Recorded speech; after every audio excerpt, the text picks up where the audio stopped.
Opisyal nang nag-convene ang Senado bilang impeachment court.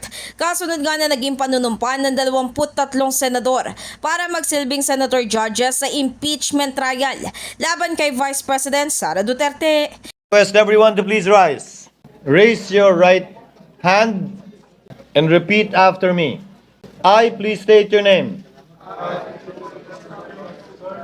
Solemnly swear that in all things appertaining to the trial of the impeachment of Vice President Sara Zimmerman Duterte, now pending, I will do impartial justice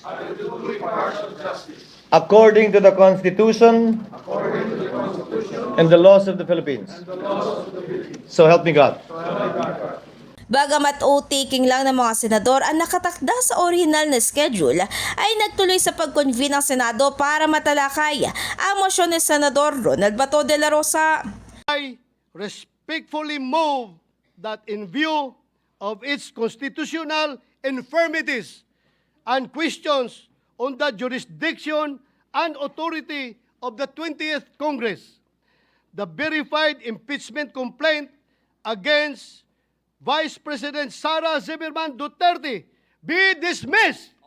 Matapos ang kaliwat kanan na debate mula sa mga senador at mungkahin ni Senador Alan Cayetano na ireman o ibalik sa Kamara ang Articles of Impeachment nang hindi ito dinidismiss, ay sinangayunan ni Bato na iamyenda ito sa kanyang naunang mosyon, kung saan nakakuha ang botohan dito ng 18 affirmative votes at 5 negative votes. Ang mga tumutol dito ay sina Senate Minority Leader Coco Pimentel, Deputy Minority Leader Risa Hontiveros, Senadora Grace Poe, Senator Win Gatchalian at Senadora Nancy Binay. Procedural clarification.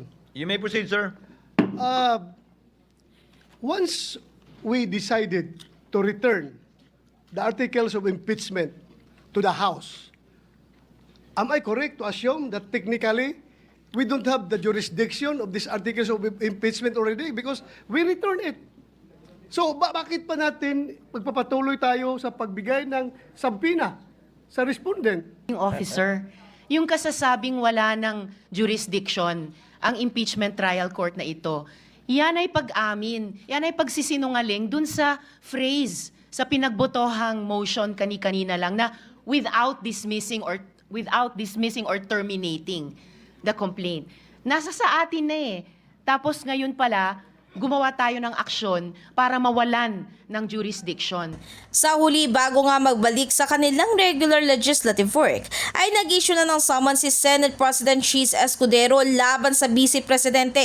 Paglilinaw niya ang hakbang na ito ay nagpapakita lang na wala silang intensyon na i-dismiss ang kaso, taliwas sa naunang mosyon ni De La Rosa.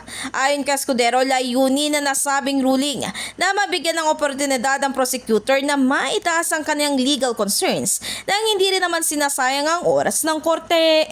In the heart of changing lives, ako si Brigada Ann Cortas ng 105.1 Brigada News FM Manila, the Music News Authority.